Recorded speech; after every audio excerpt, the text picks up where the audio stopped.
Era final de tarde no centro da cidade. O trânsito começava a ficar pesado. Buzinas se misturavam ao barulho de ônibus e às conversas, apressadas de quem saía do trabalho.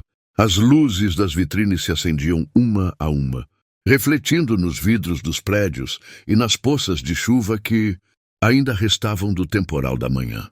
No meio de toda aquela pressa, havia uma calçada que, para muitos, era apenas mais um espaço de passagem. Para outros, entretanto, era um campo de pequenas batalhas diárias. Ali, quase sempre no mesmo ponto, estava um jovem cadeirante, empurrando a própria cadeira com movimentos firmes e acostumados à resistência.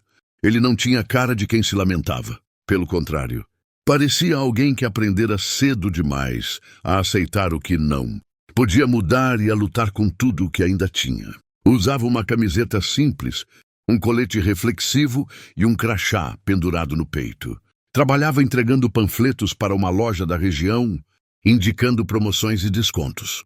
Enquanto muitos distribuíam olhares de pena, ele distribuía panfletos e um aceno discreto. Sabia que, para sobreviver, não podia depender de piedade, precisava de oportunidade. E aquela rua, por mais dura que fosse, era a sua chance de se manter em pé, mesmo sem poder ficar de pé de verdade. Todos os dias, antes de chegar àquele ponto movimentado, o jovem cadeirante passava por uma longa preparação que ninguém via.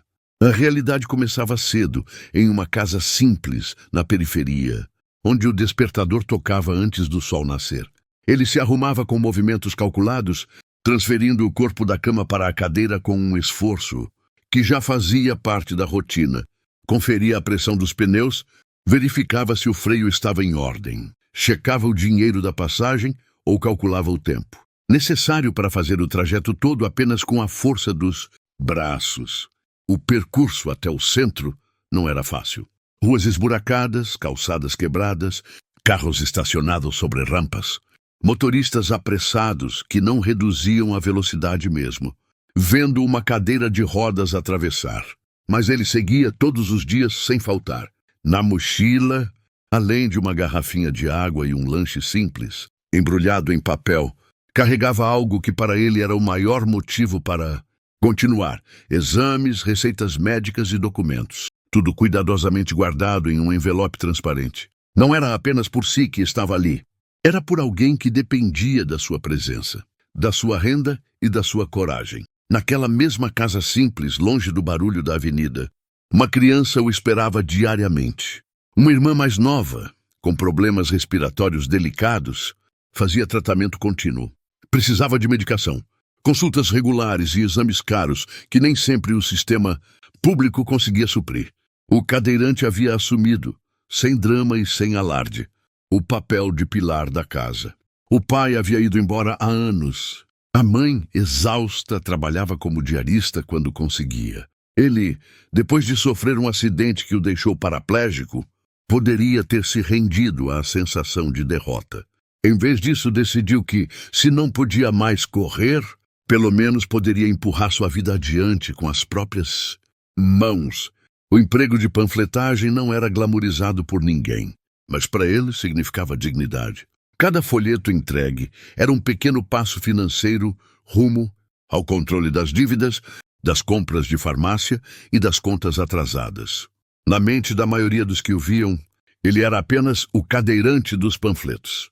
Para a irmã, porém, era o herói que levava remédio para casa, enquanto ele trabalhava em silêncio, espalhando papéis coloridos para pessoas apressadas. Um grupo de adolescentes se aproximava da esquina oposta. Eram 3 jovens com tempo demais e responsabilidade de menos.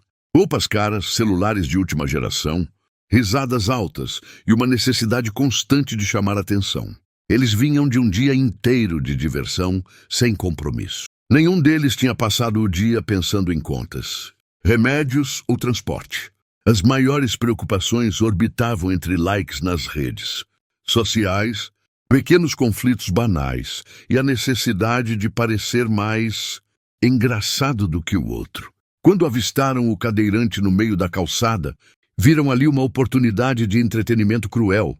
Não enxergaram uma pessoa, enxergaram um alvo fácil. Alguém que não teria chance de revidar. Alguém que não oferecia ameaça. E foi justamente isso que despertou neles a vontade de testar limites. Perto dali, um container de lixo ficava apoiado ao lado de uma construção. Operários já haviam terminado o expediente e apenas resíduos de obra, restos de comida e água acumulada do temporal permaneciam próximos ao local. O cheiro era desagradável, mas a visão do grupo era outra. Aquilo poderia se tornar um cenário perfeito para mais uma brincadeira. Os três começaram a observar o cadeirante de longe, avaliando a posição dele, a direção dos carros, o fluxo das pessoas. Tudo isso não para garantir segurança, mas para calcular como tornar aquela humilhação mais visível, mais registrada, mais engraçada nos vídeos que pretendiam postar depois. Enquanto um deles pegava o celular para preparar a gravação, outro observava o container com atenção. Havia uma poça escura e espessa ao lado, mistura de água da chuva com restos de sujeira. Era exatamente o tipo de coisa que alguém em busca de likes escolheria. O plano se formou rapidamente na mente deles. Não envolvia empatia, reflexão ou limite algum. Apenas o desejo vazio de rir às custas da dor alheia. O cadeirante continuava trabalhando, independente de tudo o que era planejado nas costas dele. Distribuía panfletos com rapidez, girando a cadeira com habilidade, desviando de pedestres distraídos, agradecendo com a cabeça quando alguém aceitava o papel, guardando certa esperança quando via um olhar de compreensão.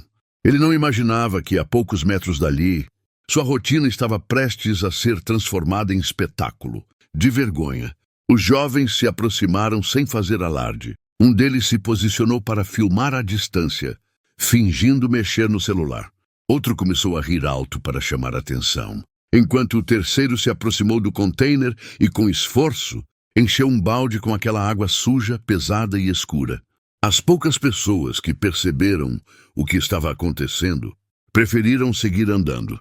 Algumas por medo de se envolver, outras por egoísmo, outras ainda pelo hábito perigoso de achar que qualquer coisa que não as atinja diretamente não merece intervenção. Quando o cadeirante virou a cadeira para mudar de direção, um dos rapazes acelerou o passo. Em um movimento rápido, o balde foi erguido e derramado sobre a cabeça e o tronco do jovem na cadeira de rodas. Água suja escorreu pelos cabelos, rosto, braços e pernas, encharcando a camiseta, o colete e o assento da cadeira.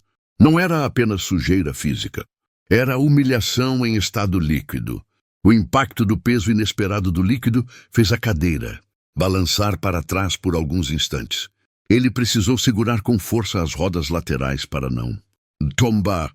O envelope com as receitas médicas, que estava apoiado no colo, caiu no chão e algumas folhas se espalharam, encharcando-se de água escura. Risadas ecoaram pela rua. A gravação continuou. Para o grupo, aquele era o auge da brincadeira. Para o cadeirante, era um golpe que ia muito além da roupa molhada. Era a sensação de ser reduzido a objeto de escárnio, de ter todas as batalhas internas ignoradas em segundos, de perceber que, para alguns, o esforço diário para se manter de pé emocionalmente não valia nada. Ele tentou limpar o rosto com as mãos, mas a água fedia, escorria pelos olhos e pela boca. Mesmo assim, respirou fundo. Sabia que, naquele momento, qualquer reação impulsiva poderia complicar ainda mais a situação. Não apenas para ele, mas para quem dependia dele. O vídeo da brincadeira com o cadeirante foi postado poucos minutos depois. Legendado, cortado, editado, preenchido com emojis de risada e trilhas sonoras cômicas.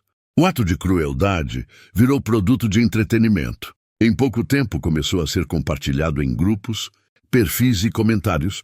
Algumas pessoas riam, outras diziam que era exagero levar tão a sério. Algumas poucas se indignavam, mas a voz da indignação sempre parece menor quando a algazarra ganha palco. Enquanto isso, o jovem voltava para casa em silêncio, ainda molhado, levando consigo as receitas amassadas e uma mistura de cansaço e tristeza. O dia de trabalho tinha terminado, mas o peso daquela tarde mal começava. Ele chegou em casa, limpou a cadeira, trocou de roupa, Secou o envelope com cuidado e contou apenas o necessário. Para a mãe e a irmã. Não queria preocupar mais do que já preocupava. A prioridade ainda era garantir que o tratamento da menina continuasse. Mal sabia que, em outro lado da cidade, alguém veria o vídeo e o reconheceria. Entre os vários compartilhamentos, o vídeo acabou chegando ao grupo de funcionários de um hospital público. Uma enfermeira, exausta após um plantão longo, rolava o feed do celular sem muita atenção, até que reconheceu o rosto do rapaz na cadeira de rodas. Ele era o irmão da paciente que ela atendia havia meses.